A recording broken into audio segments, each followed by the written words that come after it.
It's like a movie that you just build suspense and you're like, wait, there has to be more. And then there is. It's awesome. Good technique, Xander. We've been talking about this cycle for a long time of loving our neighbors. It's the second greatest commandment, to love your neighbor as yourself, to treat your neighbors the way that you would want to and expect to be treated. It's as simple as that. And then teaching them who God is, being the hands and the feet of Jesus and showing up, serving them, loving them, teaching them who God is.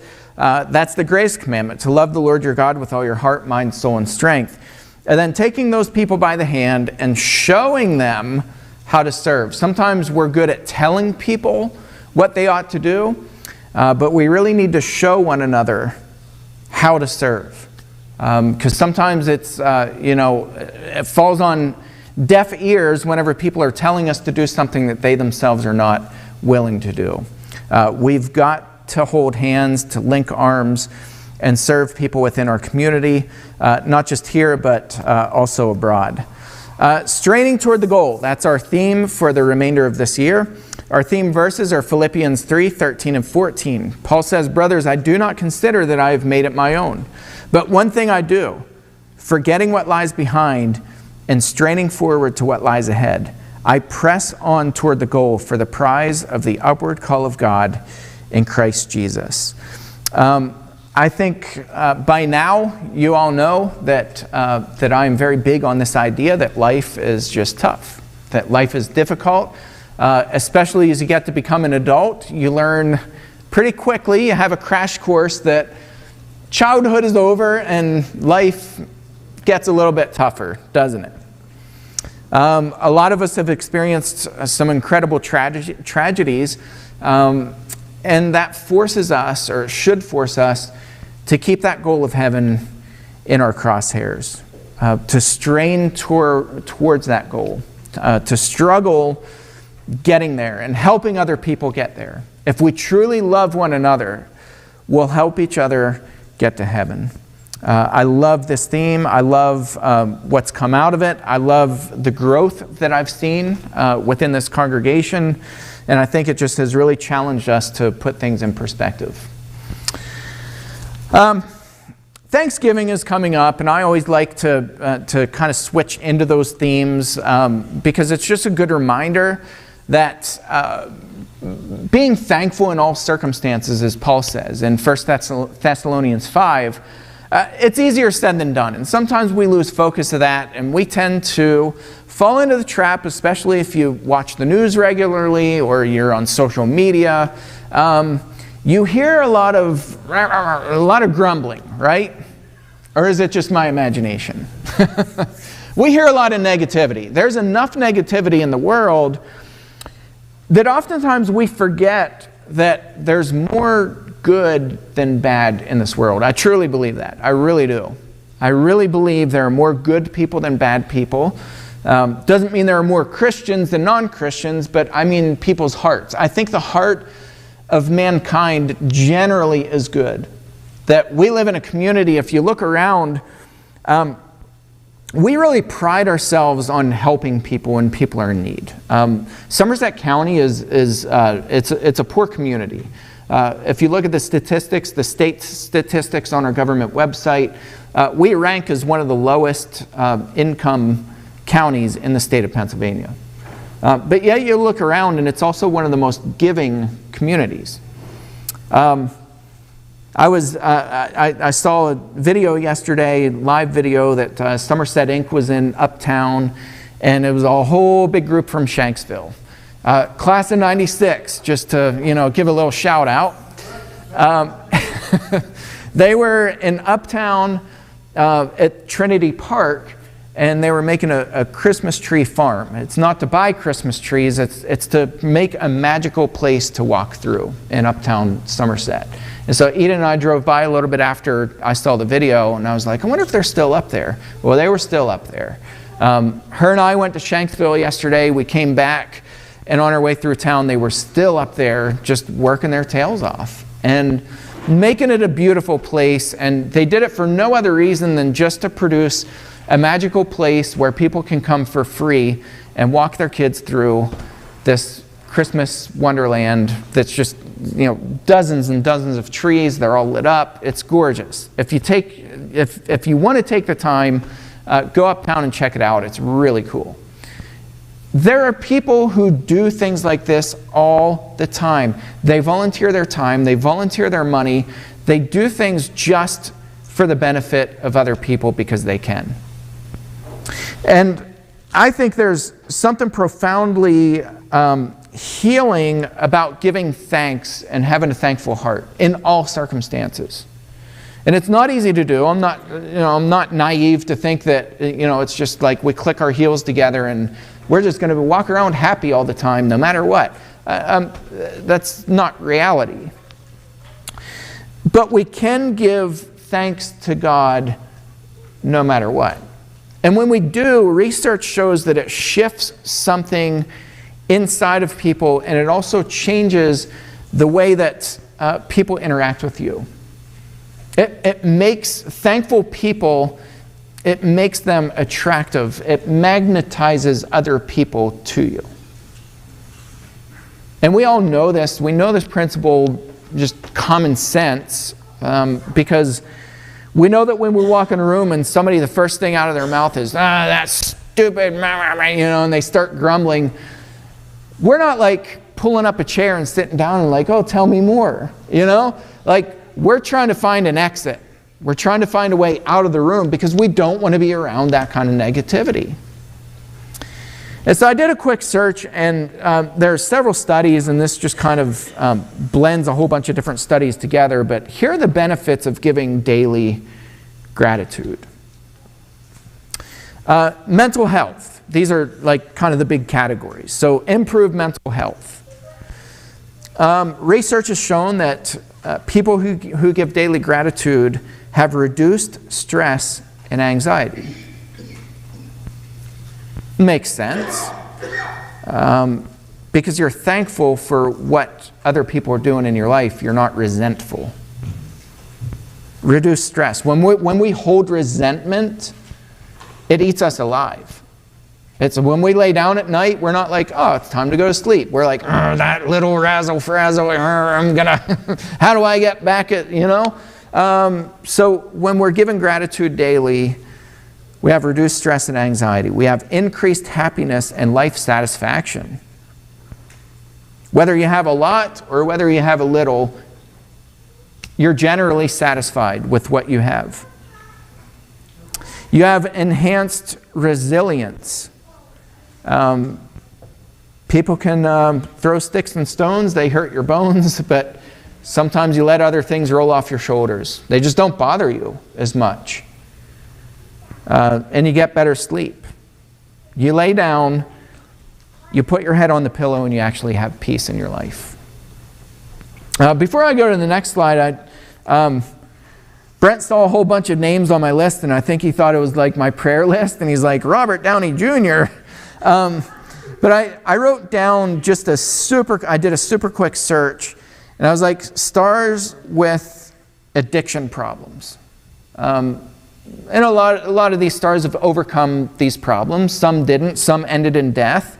But these are stars making millions and millions and millions, sometimes tens, even hundreds of millions of dollars, who battle with addictions, drug and alcohol addictions, who are just generally unhappy. They're unsatisfied with themselves, with their life. Very talented people, incredibly talented people. But Robert Downey Jr., for many years, he battled addiction. He's also been clean for a very long time.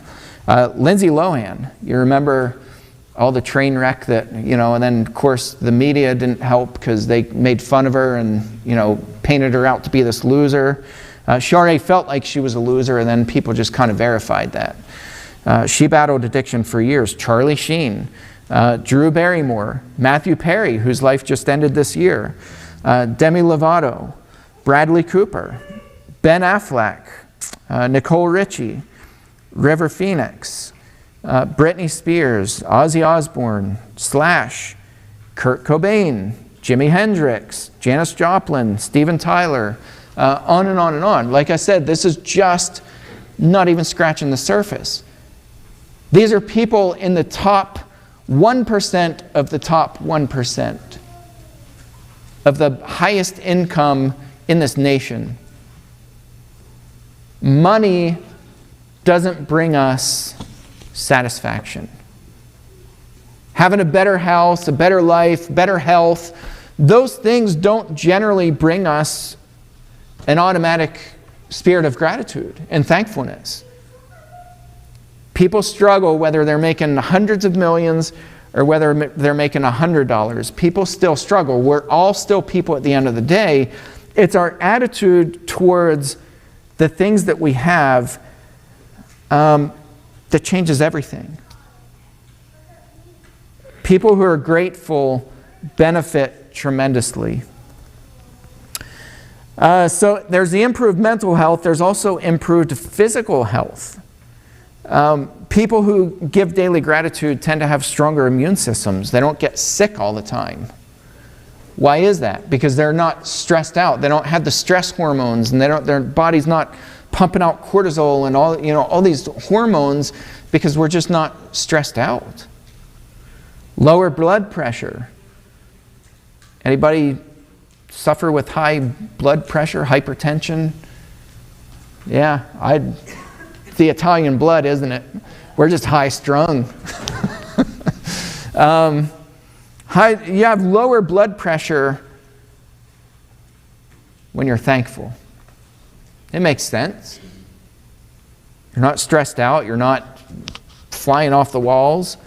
Reduced pain. Inflammation. We have an inflammation epidemic in this country, which also leads to high blood pressure. Your veins get restricted. We have a major problem with inflammation and pain in this country. A lot of diseases linked to inflammation because of the foods we eat, because of the stress we have, because we're high-strung, because we just can't stop, prop our feet up, and be thankful. You have improved radically. Studies have shown your physical health radically improves just by giving daily gratitude. Enhanced relationships. Like I said, nobody wants to walk into a room and pull up a chair to somebody who's complaining about everything and everyone. When we give daily gratitude, however, you get deeper connections with people. People begin to open up to you. They begin to talk about not only their struggles, but they talk about the good things going on in their life. You become an approachable person. People who give daily gratitude have increased empathy. The first thing out of your mouth is not I or my. The first thing out of your mouth is you and yours. How are you doing? Not, I had the worst day, your language shifts. You have increased empathy. Your first thought is about how others are feeling, not yourself. And you have reduced conflict. We tend to think that people who complain just have problems with everybody. It might not be the case, but they come off as having problems with everybody. And it creates conflict, and sometimes that conflict is kind of self-manufactured. There's not really a need for conflict. It's just, it just happens. But there's reduced conflict when we give daily gratitude. And then there's personal growth. Another benefit of daily gratitude, there's increased self-awareness. We're aware when we begin to say I and my, and we begin griping and complaining, we become very self-aware of that, and it bothers us. Because we don't want to be like that. We want to be in the practice of giving daily gratitude. And there's greater self-acceptance. We begin to accept ourselves with our flaws too. Again, look at Hollywood. Just so many people who are so incredibly talented. I mean, brilliant people who are brilliantly talented have zero self-worth. Zero self-acceptance. It comes out in the way they treat other people, mistreat other people. It comes out in the way they mistreat their own bodies with the substance abuses.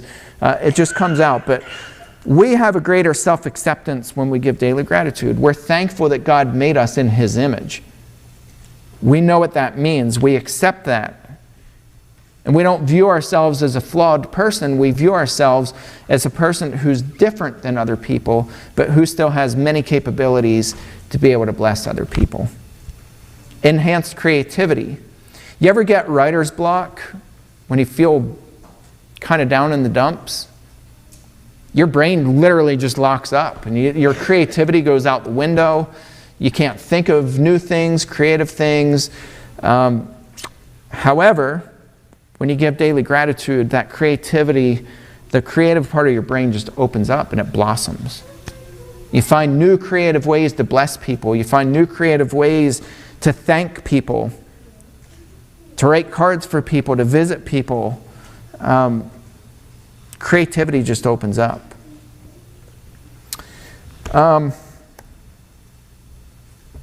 Xander read eventually this whole Psalm 100, verses 1 through 5. I'm going to go back and reread it. And now that you have a little bit more context to hang this on, think about really what this psalm is saying. Listen to every single word of what this psalm is saying. The title, His Steadfast Love Endures Forever. A psalm for giving thanks. Make a joyful noise to the Lord, all the earth. Serve the Lord with gladness. Come into His presence with singing. You ever come into God's... You ever think about that? When we're living and breathing, it's not talking about Sunday worship. When we wake up, open up our eyes, and we're sitting or laying in our bedroom, we're in the presence of God. We woke up because of God. Come into His presence. From the minute you wake up, come into His presence with singing. Can you imagine if we did this every single morning? Granny used to. She used to wake us up with Rise and Shine in an opera voice that would wake up the dead. Granny was happy every single morning. Come into His presence with singing. Know that the Lord, He is God. No matter what happens throughout the day, from beginning to end, know that He is Lord. God's got this. It is He who made us, and we are His. We ever get possessive of our stuff, right? Well, that's my property, that's my house, now I worked hard, that's my job, my. No, it's not. We're not even our own. We belong to God. Everything we have is because of Him. Everything. The air we breathe, the water we drink, the food we eat, the houses we have, the churches, the buildings we worship in, everything we have is because of Him. He made us and we are His. We are His people and the sheep of His pasture. Enter His gates with thanksgiving and His courts with praise. Give thanks to Him. Bless His name. For the Lord is good. His steadfast love endures forever. And His faithfulness to all generations. That means then and that means now. God is the same God that He was thousands of years ago when this was penned.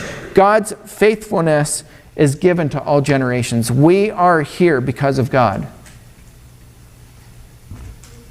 And when we shift our language, when we shift the way we think about things, when we shift to daily gratitude, opportunities begin to open up. Opportunities to bless people, opportunities to talk to people, opportunities to cry with people, to laugh with people. Those opportunities begin to open up. You begin to see things the way that Jesus sees things. We pray that prayer sometimes. God, give us the eyes to see, the eyes of Jesus to see people the way that He sees them. When you walk up to the cash register, help me to see this person the way that Jesus would see them. Not just as somebody who's working a minimum wage job, standing there passing item after item across the scanner. Help me to see that person the way that Jesus would see them. Those opportunities begin to open up. That creative part of our brain, that spiritual part of our nature begins to open up when we give daily gratitude to God. I hope we can be an attractive people who gives thanks to God, who gives thanks to each other, who give thanks to people out in the community.